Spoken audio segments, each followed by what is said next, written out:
Vamos a hablar sobre la corteza cerebral. Está compuesta por lóbulo frontal, sulco central, lóbulo parietal, lóbulo occipital, sulco lateral, lóbulo temporal y cerebelo. Es la parte más nueva y más grande del cerebro.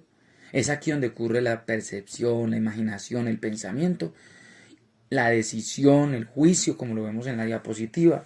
Está compuesto por surcos y los dos hemisferios, derecho e izquierdo, donde se encuentran las 4 áreas del cerebro llamadas lóbulos, que los vamos a ver más adelante. Tiene 6 capas. La capa molecular, o también llamada plexiforme, compuesta por una red de fibras nerviosas. Al ser la capa más externa, en ella ocurren muchas sinapsis de las neuronas. La capa número 2, que es la granular o externa, está localizada bajo la molecular y se encuentran pequeñas células estrelladas. La capa 3, que es la piramidal o externa, está conformada por células piramidales y tienen una forma irregular y aumentan su tamaño. La capa número 4, que es la granular interna, se componen de células estrelladas y posee la banda externa del Baillarger, que son las fibras organizadas de manera horizontal. La capa número 5 es la piramidal interna, también conocida como la ganglionar, que posee células piramidales medianas y grandes.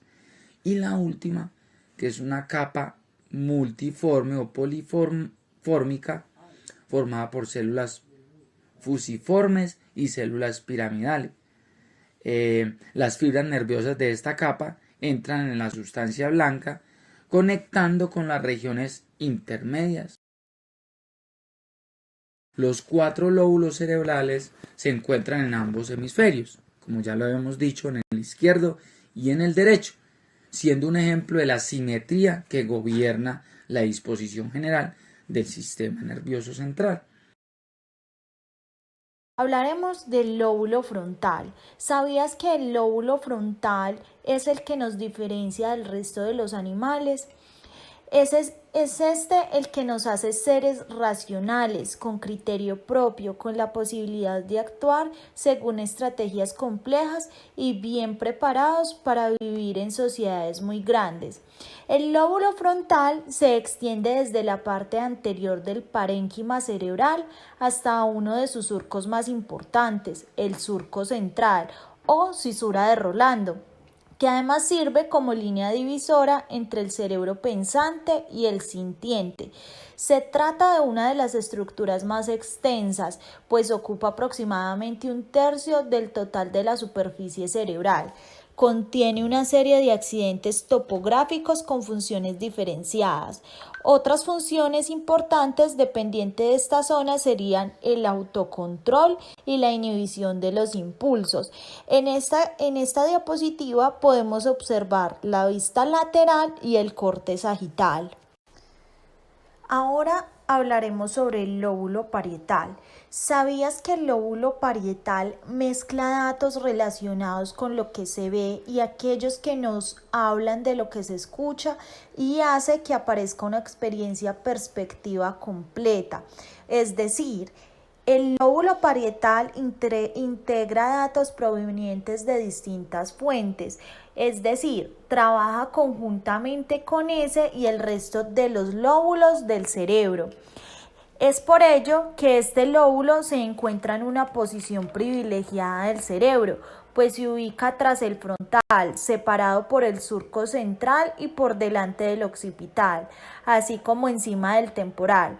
Contiene el giro postcentral, donde se encuentra la corteza primaria somatosensorial, la cual procesa sensaciones físicas muy diversas: temperatura, tacto, posición del cuerpo en el espacio y experiencia de dolor, reaccionando a una gran variedad de receptores específicos para cada uno de ellos.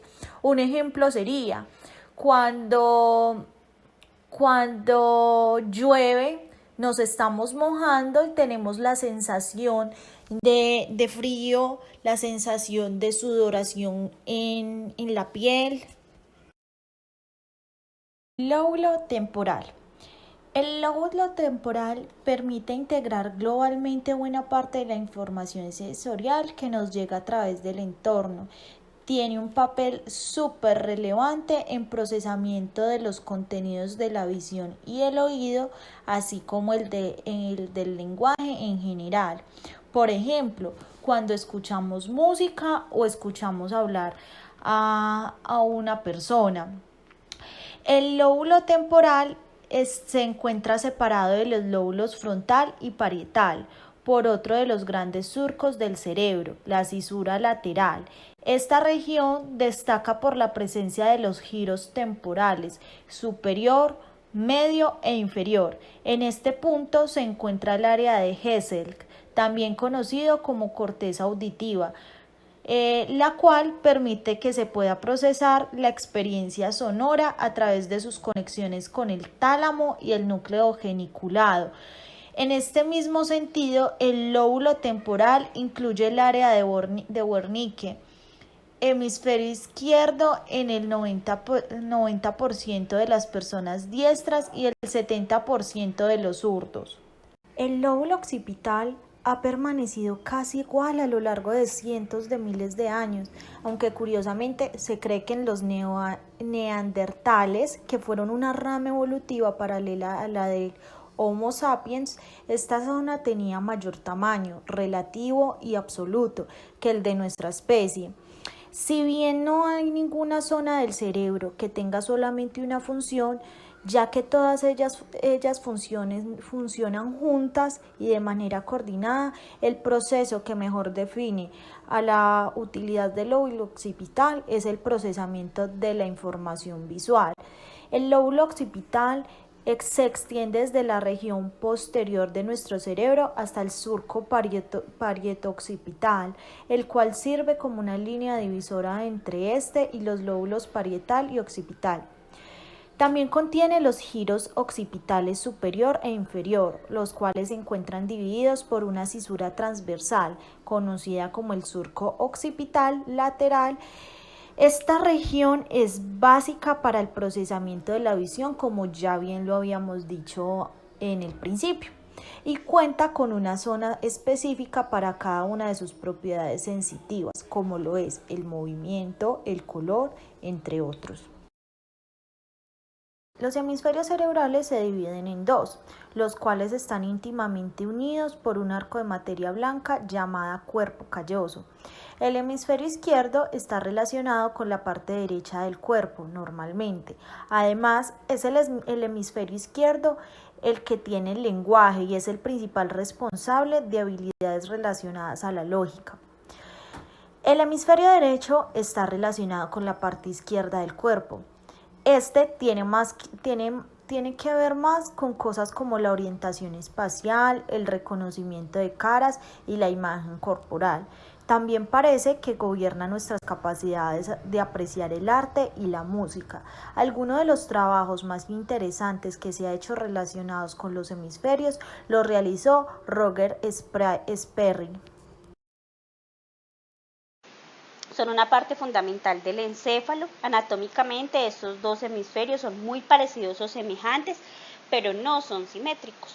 Como lo veíamos anteriormente, los hemisferios cerebrales se dividen en dos. En el hemisferio izquierdo, este hemisferio es el que está detrás de las áreas de la lógica, de lo analítica, como la matemáticas y lo lingüístico. Es el encargado de utilizar los símbolos para la representación. Este hemisferio nos permite identificar el símbolo y además sumarlo.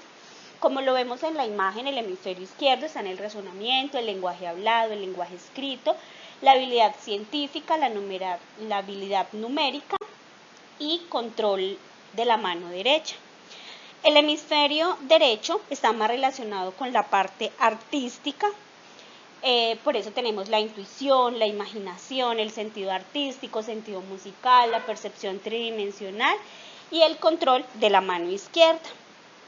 Además, tiene una función importante y es que ayuda a controlar la coordinación motriz del lado izquierdo del cuerpo. El cerebro humano puede dividirse en 47 regiones, delimitadas imaginariamente de las otras, ya que la composición de los tejidos nerviosos es ligeramente distinta a los de sus vecinos. Esto es lo que nos ha permitido obtener un mapa del sistema nervioso central y como lo vemos en las diapositivas. Esto es lo que conocemos como las áreas de Brodmann. Se conoce así, dado que el neurólogo alemán Brodmann en el año 1909, por el nivel de complejidad que se tiene en la corteza cerebral y fue necesario dividirlo, es decir, una ciudad en barrios, delimitando los unos a los otros. Cada área está especializada en cumplir su función cognitiva sensorial completa. Estos estudios del cerebro a través del tiempo continúan siendo impredecibles para el desarrollo y el progreso de las ciencias que estudian el ser humano. También ha facilitado en el tema de las intervenciones quirúrgicas, dado que los neurólogos fácilmente, de acuerdo al área que tienen identificada donde se tiene el posible daño cerebral, realizan sus intervenciones. También han permitido simplificar los estudios de psicología, de psiquiatría y de neurología. De acuerdo a las áreas de Brodmann, vamos a iniciar con las áreas somatosensitivas primarias, que de acuerdo al mapa son los números que corresponden al 1, al 2 y 3. Estas áreas de Brodmann son las encargadas de recibir todos los impulsos nerviosos procedentes del sentido y del tacto.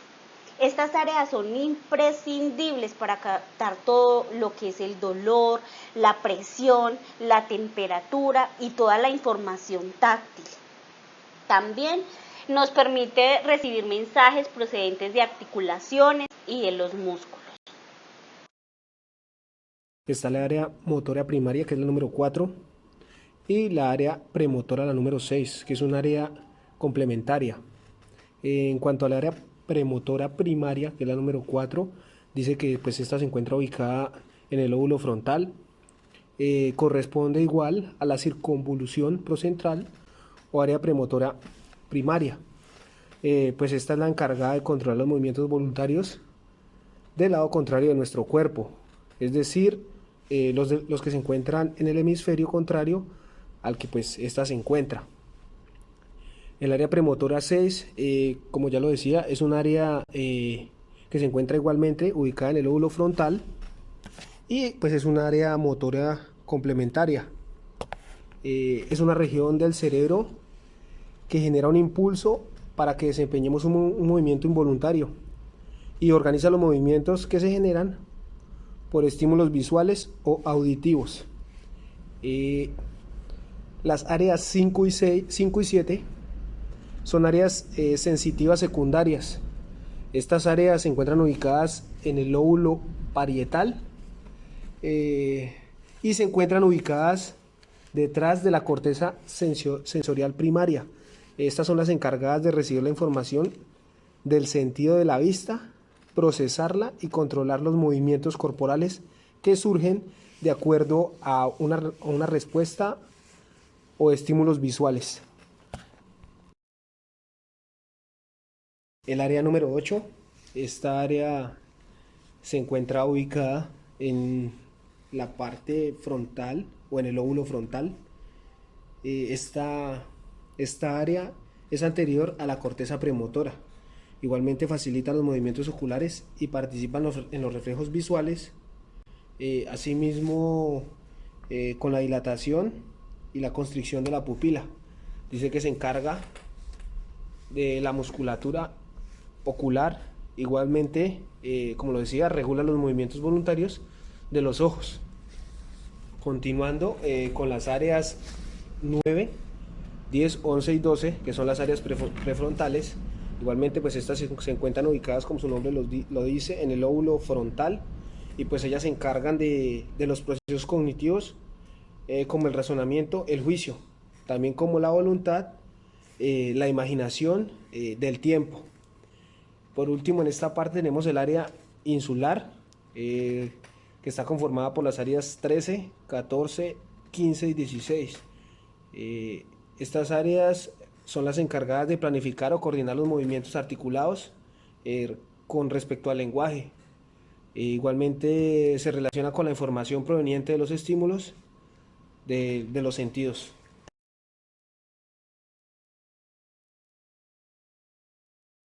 Continuamos con el área visual primaria, que es el área número 17.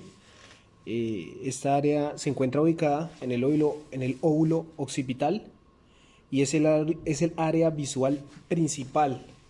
Se encarga de unir la información que llega a los dos ojos y analizarla. Igualmente, las áreas secundarias, áreas visuales secundarias, que están comprendidas por la 18 y la 19, ubicadas en el óvulo occipital y se encargan del procesamiento visual. Son como el complemento, o son el complemento del área 17, el área principal. Son conocidas también como el área psicovisual. Igualmente permiten disponer de una visión en 3 dimensiones, que consiste en detectar variaciones en la iluminación y almacenar los recuerdos en forma de imagen. En el área del lóbulo temporal 2021, la región del lóbulo temporal analiza los aspectos más complejos de la información de los sentidos, es decir, permite vincular la experimentación de sensaciones al pensamiento y al razonamiento, como aquí lo podemos observar. Es la encargada del lenguaje y el procesamiento auditivo. Una lección en esta área puede generar pérdida en el reconocimiento de rostros y producir una pagnosia. Esta es la pérdida del color en ciertas partes del campo de la visión. El área psicoauditiva 22 permite la comprensión del lenguaje oral, procesa la información auditiva y estimula los procesos necesarios para entender lo que se nos dice. En esta área podemos observar de manera lateral y allí encontramos la interpretación de los sonidos. Es la encargada de interpretar los sonidos verbales y no verbales. Una lección de esta área puede producir la afasia de Wernicke, que es la incapacidad de comprender el significado de las palabras. El área 25 de Brodmann se encarga de regular el estado de ánimo y recientemente se ha visto que se encuentra vinculada al control de movimiento de las extremidades inferiores, que incluso con el desarrollo de la autoestima. En esta área es la encargada de generar los cambios en el apetito, en el sueño, en el estado de ánimo, la ansiedad. Es la encargada de procesar la tristeza.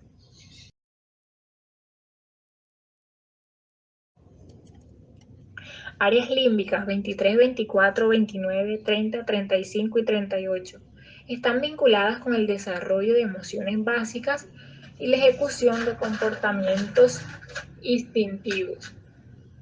Área de Brodmann 26 es donde se almacena la memoria autobiográfica, donde se almacenan los recuerdos acerca de quiénes somos y de dónde venimos. Una lesión de esta área puede generar la pérdida de la memoria a corto plazo. El área de Brodmann 27, como acá lo podemos observar y percibir, es el área donde están dependiendo los olores. Se perciben y evocan recuerdos concretos. Una lesión de esta área puede producir pérdida del olfato. En algunos casos, neurológicamente, está relacionada con la enfermedad de Parkinson. El área olfativa, que se compone por el área 28 y el área número 34, conforman lo que se conoce como la corteza olfativa, la cual controla los movimientos del cuerpo vinculados al olfato, lo que quiere decir que los olores que percibimos generan una reacción en nuestro cuerpo tanto de agrado como de desagrado. El área 31 de Brodmann en ella tiene lugar la memoria y las emociones, lo que significa que en esta se vinculan los recuerdos a emociones tanto negativas como positivas. Es decir, si en algún momento de nuestra vida hemos, por ejemplo, pasado por experiencias relativamente traumáticas y vivimos una experiencia similar, se conectan estas al recuerdo de ese momento. El área de Brodmann número 32 Se encarga de inhibir las respuestas por instinto y regula la toma de decisiones. Es decir, las respuestas instintivas son aquellas que se dan de manera prácticamente automática y esta área se encarga de evitarlas. Y asimismo nos ayuda a tomar decisiones de manera pues más práctica.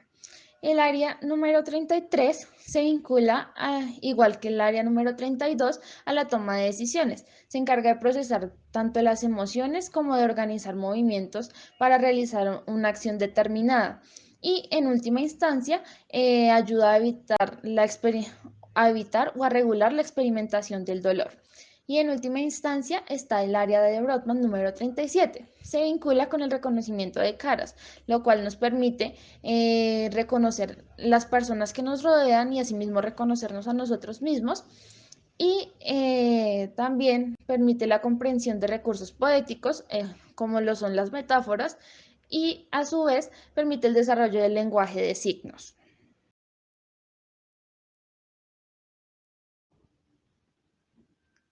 El área de Wernicke corresponde a las áreas de Brodmann número 39 y 40.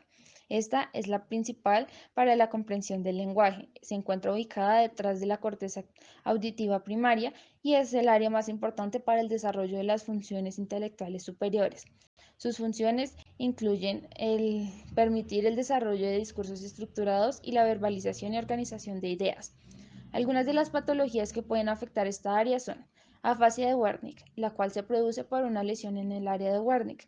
Las personas que poseen esta cuentan con dificultades para comprender el lenguaje tanto hablado como escrito.